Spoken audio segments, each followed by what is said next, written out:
show. Yeah, we're starting the show. We're seeing if it's going. So, and we'll go ahead and hit that button while we're messing around with our messing Facebooks. Let's tackle that. Oh, there we go. Hey, happy days. Greetings and welcome. On our agenda this week's, we've got some venture report stuff going on. A little bit of scams and really old yeah, what else we got, Keith? Oh, man. Business report. I know we put some things on there. We're going to talk about Facebook privacy. That's probably the big thing we're going to talk about this week. Yeah. But, one thing I was thinking about, Greg, that we forgot to mention was we did that security webinar on Monday. Oh, yeah, we did. Yeah. I forgot about that. We forgot to add that to our list here. of stuff that we did. How soon we forget what we So don't let us forget about that if you're in the chat. yeah. Are you getting that share going there? No, of course not. No. Well, we got the bench report, like I said. We got the business report we'll talk about. And then we got a friendly tip. Greg actually found some cool stuff about Facebook privacy we'll share with you here later in the video. But first, let's get a message from your friends at HonorBound IT. Do you want home computer support for less than $1 a day? Sign up for the Residential Protection Plan. It's $297 per year for each computer. Get support from people you can trust. The Residential Protection Plan includes next-generation antivirus, daily cloud backup, PC hardware monitoring, security patches and updates, and US-based remote support. Give us a call at 877-686-6642 and visit us online at honorboundit.com. Finally, happy days. Yeah, happy days. Got Greg to share the post there. And if you guys are watching, share the post. This is actually something that we just started with that Facebook privacy thing I was mentioning before the ad. Something that a lot of people could take advantage of for sure. Yep, absolutely. And let's talk about our bench report. Yeah, get right into it. Yeah, man. Like next week, we're going to have Jennifer. Jennifer's on vacation right now. So, Jennifer, if you're out there watching us, give us a thumbs up, and hope that you're having a good time with Fandamly and getting some good R&R. Yeah. Back for a week after having the baby and then goes on vacation the week later. Yeah. I think she said she was going to Branson. Yep, Branson, Missouri, So, I think it is. That's a pretty exciting place. Yeah. I've drove through there, but I've never actually had any time to enjoy the stay. But maybe well, you're one up on me. I've never been someday. that far south in Kansas. Oh, yeah. You might have to make it on your venture instead of driving to the days. mountains. You might have to drive to the lowlands. On my way to Europe. On your way to Europe. There you go. But yeah, we did have a fairly busy week on the bench this week. We got like just a buttload of scams. I think like 2 or 3 every day, except for today. Well, we had some come in, and then you had 1 or 2 calls that had one, right? Yep, that's right. And clients that are on our protection plan that you just got the shameless plug from, they just call us up, and we are able to get them out of it. And they know enough. We've got them well trained enough to not call those 800 numbers and answer any of the pop-ups that they get on their screen. So yeah, one of our commercial clients actually had that happen too. It's like, oh, we got this Defender message on my screen, and it was the boss's machine, and that would have been like very bad. Oh yeah. But they called us, and oh yeah, we know what to do with that. We took care of it. And so let's just kind of recap on a few of those. Like the one that came in that they did call, remember, and they brought their laptop in, and they had one laptop they used to kind of travel with to do a couple things. It really wasn't the business laptop; it was kind of a service laptop. The business laptop where they do all their books and stuff on. That one was okay, but the message popped up. The next thing they called it, and this one. It was really strange because it was one of those ones that I haven't really seen before, because a lot of times with the tech support scam pop-ups, we're able to close those out and get by them. This one, they installed another piece of software on there that locked the computer up. So whenever we booted into it, even when it was offline, the lock stayed because they installed a program on there that said, nope, you're not going to do anything. Yep. We still beat them though, because we did get his data. That was the upside. The upside is that they did not encrypt his drive on him. Nope. Because that would have been very bad. Yeah. But yeah, and it was one that this person uses to like program equipment in his job. So, it's one of those things where, that's how this guy makes his bread and butter. But yeah. Yep. Got the data back, got the computer cleaned up, got it back to him, and then good to go. And then one of the other scams, this kind of goes into the thing we were talking about with the older computers. Yep. Where, sometimes it's not always, hey, a number pops up. Sometimes it's in an email, which is what happened with this scam. And they got a email that, I didn't dive into all of the information, but, sometimes you get those emails that are saying that you paid for something, a service or something that you just, you didn't pay for. And the email says, hey, call this number to get a refund. Yeah. Yeah. And then if you don't call the bank or do your due diligence, then they've got you because they want to go, hey, we paid you too much. You need to, or you want your refund. And then you put this amount in. It was like a really convoluted thing on this one. Hey, go buy a few those gift cards. The gift cards. Yeah. Yeah. Because you can't get your money back on those. No. It's not like a debit card actually not a debit card, forgive me. Don't use debit cards. No. Like a credit card where if something happens unauthorized, you have some recourse. But, well, and actually this one, they said that it was a Wells Fargo. Yes. Yep. So, and like you said, thankfully Wells Fargo was able to catch it and stop the transaction before anything happened. Yeah. Because it was 5 figures. Yeah, it was serious money. It was not a good thing. And had Wells Fargo not been on top of their game that day, they would have been out that money. But I like that you mentioned something about it coming through email, not just a pop-up, because these guys, if they get a hold of your phone number, they can actually call you on the phone too. Oh yeah, and try to engineer you into doing the same thing. And we have seen more times than I'd like to admit, people, getting caught up with that. And then, they come to us and we do what we can. Yeah. The first thing we're going to do if you have something like this happen is assure you that you are not stupid. If this is something that very smart people do get caught up with every day. These people, their whole job is to try to bilk you out of your money. And so we do that. And then the next step is we make sure that you have contacted all your financial institutions and made sure that your stuff has been secure, passwords have been changed, bank cards have been changed, et cetera, et cetera. It's a royal pain in the butt. However, it's necessary. We want you to deal with that stuff before we even touch your computer, because we're worried about you more than your computer at that point. And then we take care of your computer. And our policy here is we're going to back your stuff up as best we can. And we're going to wipe and reload your machine back to factory and, restore your data. And, we're just going to do our best to try to make it as painless as possible. But those two things are extremely critical in our minds. And as we care about you more than we care about your computer. Yeah. And even the banks sometimes, they won't even let you go back to banking online if you don't prove that, hey, I had this done to my computer. I'm clean. I'm ready to start banking online again. So they'll shut you down because the bank is also, they have to they don't want to be themselves. On the hook. Absolutely not.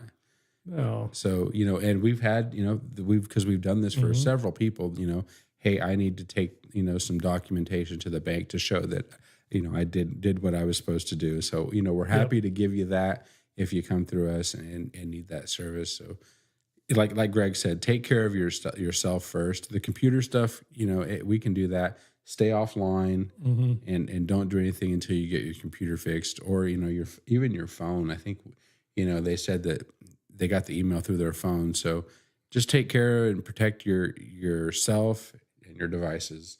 Because the last thing we want to see is somebody become a victim of identity theft. That's right. And I think it really does go back though, like fool me once, They hung up on me. We don't want to talk to them right at the moment anymore either, but we'll call them back later. What was it saying? I lost my track. Fool me once. Oh yeah. Fool me once. Shame on me. Fool me twice. Shame on you. So. We'll just hit the button. We'll just hit that button. We'll call them back. One of the nice things about our phone system is it leaves a voicemail and sends it to a ticket. So Yep, that's right. Exactly. And we have caller ID. You can call them right back. Usually we have Jennifer upstairs answering the phone, but as previously mentioned, we don't have the luxury of having Jennifer here today. Exactly. But yeah, it's the second time around you kind of want to go, I need to really think about what I'm doing. Will FedEx really send me an email with a PDF in it? Yeah, hardly. Will Microsoft pop up a screen and saying I've got something wrong with my computer?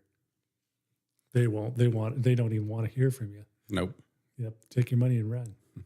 That's one thing we always tell people is like, trust us. Microsoft does not want you to call them. They don't want us to call them. And then we give them lots of money, and they don't want us to call them. Absolutely not. But yeah, in addition to that, we had another big. In my opinion, I always consider it a huge win when somebody gets a really long life out of a computer. And we had a client that came in. They had been scammed, but. Came in and that machine was like 10 years old. Oh, yeah. A lot of times, Joe Ponytail will sell you like a computer for cheap. And you save a few bucks on the front end, but man, you pay for it in the back end. Yeah. You just buy more computers where, you spend a little bit more money up front. You get something halfway decent you get to take use of for 10 years, trouble-free, because I quite frankly had not seen that computer since the day I sold it. Yeah. Yeah, I think they even said the last time they was in was when they bought the computer. Yeah, exactly. So, there's also the factor of like your time being worth some money. Yep. You end up not having the same headaches as you would if you bought some cheap computer from some Joe Ponytail. We know who Joe Ponytail is, right? Oh, yeah, we sure do. Yeah, we know Joe Ponytail. We've got your number, Joe Ponytail. You might know who he is, too. He might have sold you a computer in the past. So that's right. Yeah, just like Greg said, if you spend a little bit more on your investment, you're going to get a lot better life out of it. And that's right. 10 years on a laptop is really good. And that's not to say that, you have to go out and spend some outlandish amount of money to buy something decent. I'm just saying, if the deal seems to be too good to be true, it probably is. You need to pay attention and make sure that you're buying. Usually the middle ground is good for most people, unless you're like hardcore gamer or engineer, doing crazy math calculations or that sort of scientific stuff. But yeah, if you're wondering on what to buy, give us a holler. We're happy to help you. We sold out all our computers this week, except for a couple. I think we have an all-in-one left and one in a box and one on the floor. Yep. And we have one of those micro computers still. Yep. And then the laptop is spoken for. Yep. More laptops on the way. Yeah, we have a couple more that are coming this week. So more of the Dells that we've just sold the heck out of these things. But we always get one to show and one to go. So yeah, they should be here Wednesday-ish, I'd imagine. Yeah. So if you're in the market, look us up. We ain't cheap. We're not Joe Ponytails, but we're going to give you a good quality machine for a fair price. So that brings us to our business report, Keith. Yeah. Stuff we did. Well, we Yeah. did everything this week, but We've been pretty busy this week. Yeah. Well, remote support, the biggest, probably one of the biggest things you get with your IT guy is they can help you and not have to be at your office. And so one of our newer clients that we just signed up, they've been doing some things and buying new computers. And, the remote support has been super efficient for these people because they live in the middle of nowhere and, they're 3-4 hours away. oh, they're way more than that. I think, Keith, you're probably needing to double that Might. because they're way up like the Northeastern corner. Nebraska. Yeah. really near the Dakotas. So they not might be that far. 5 or 6 hours away. Yeah, they're so. they're a little bit away. Yeah. But they really appreciated our service enough that they actually upgraded to the next tier. They got enough value out of our entry level. They went, hey, we need this, and we moved them up one tier, and we worked a little harder on that one than we thought we would, though. Yeah, but But we do it. the fact of the matter is, we can do all this remotely. So they're not sitting at their office waiting for somebody to show up. That's halfway across the state on the other side of the state, honestly, and to do all the work and stay there and, present them with a huge bill for, hey, we had to drive this far. Yeah. We had to do all this No work. $5,000 bill to Absolutely drive not. from So- one place to another. Yeah. Yeah. And that's one of the nice things, with the residential stuff, the remote support has been very helpful for them. The business side of things, that's even better because these guys, they can't afford the downtime and, Well, it's a municipality. exactly. They're very dependent on a lot of these things, like for everything from, like garbage bag tickets to, doing meter readings for water and all that sort of stuff. Yeah. Yep. But that's a big one. And, a lot of businesses do need, they need somebody. And when they need them, they kind of need them now. So, Yep.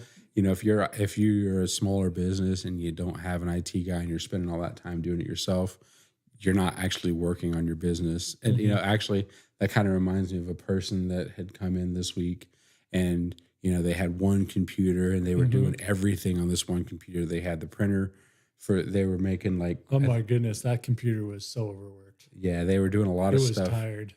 for, and they're doing like an e-commerce business where they're making designs for like, shirts and cups and things like that.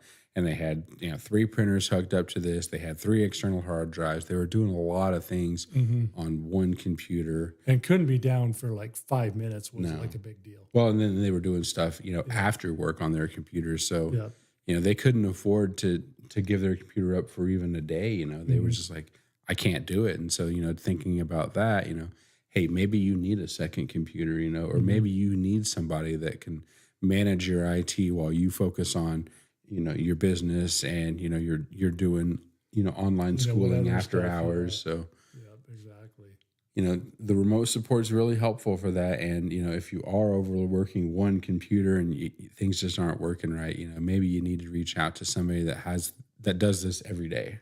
Yep, that's right.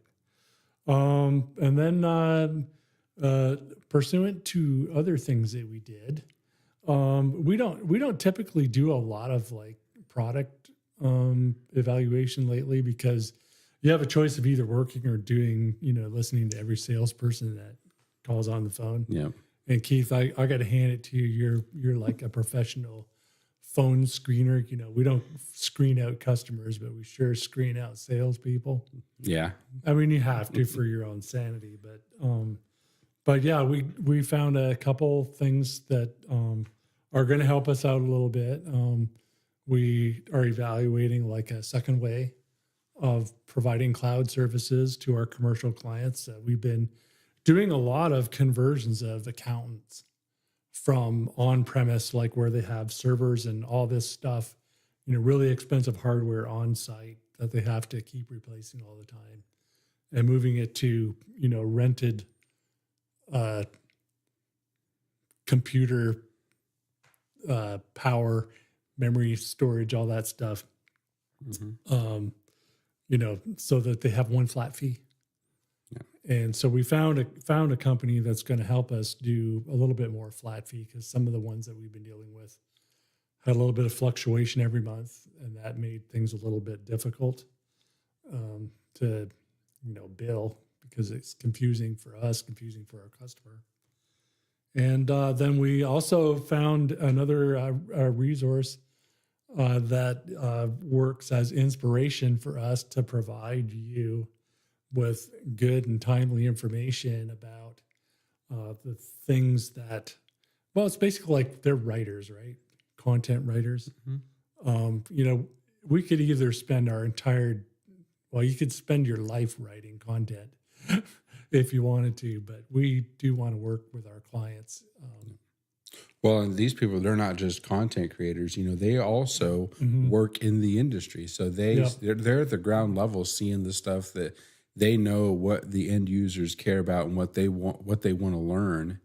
And they use it in their own business. Yeah.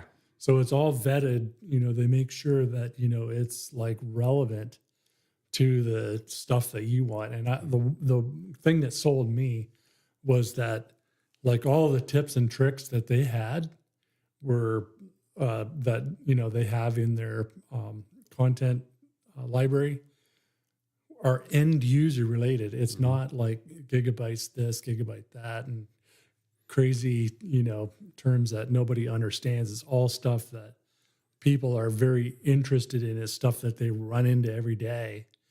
And, it was pretty inspiring, actually. It inspired me to, work with some tips that we're going to be going with after a few minutes here, that are, things like Facebook stuff that people run into every day that they, people care about, but yeah.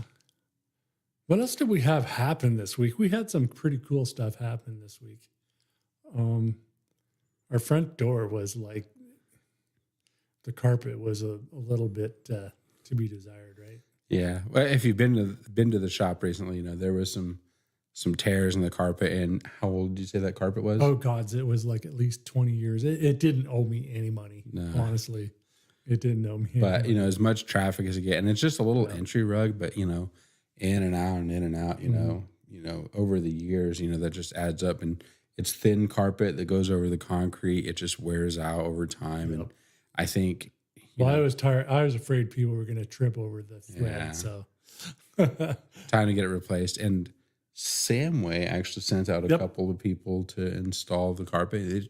They glued it down, and the people that came and said, well, we had a couple other small jobs today, so we're going to hop around. Yeah, we got a little bit high that day. The glue coming in the roofs. Like, oh my God. I'm sitting in there, and they had the glue all down. And Greg is kind of sitting there at his computer, and he's kind of... Oh, my head started pounding. He lost it. And he's like, open the back door. We need to get some fresh air in here.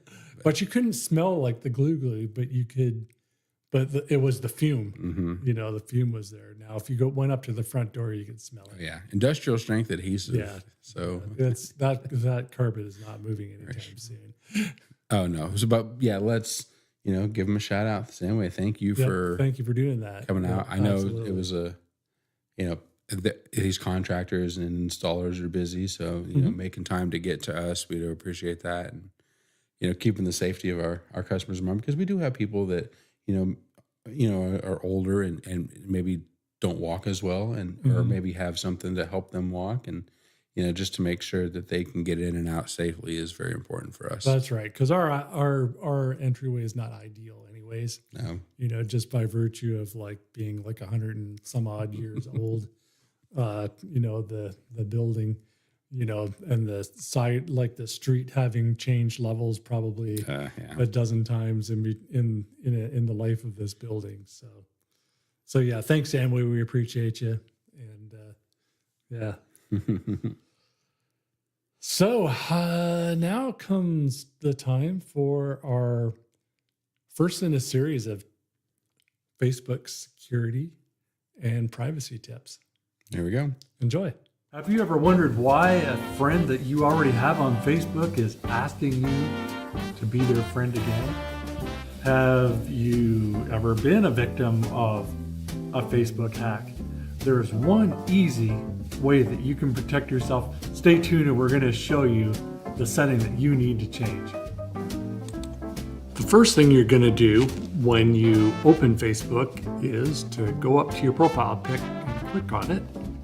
And then we're going to go to the settings gear at the top menu. And over on the left-hand side, you'll see a word privacy with a lock beside it. We're going to click on that and then scroll down to a section where it says your activity. And it'll say who can see people, pages and lists that you follow. Click the edit button. Choose only me. Now let's show you how to do this on your phone. First thing we're going to do when we open Facebook is we're going to go to the hamburger menu. At the very top, click that. Go all the way down to the bottom. Click Settings and Privacy.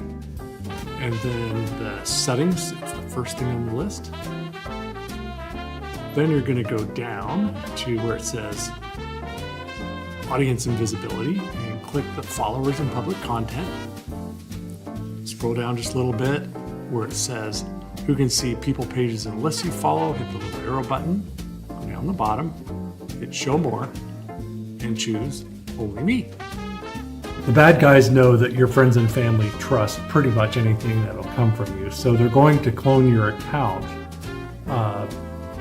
so that they can communicate with your friends and family that you have on Facebook and try to get them to do or disclose things they otherwise wouldn't to them for whatever purpose that they have. So if you change this one setting where you're not showing your friends to the world, as far as Facebook goes, then they don't have any incentive anymore to clone your account. They'll just move on. So having said that, if you see a friend that's posting that they've been sort of hacked and not to accept friend requests from them, make sure that you share this video so that they can prevent this from happening again as well. You just might protect somebody else.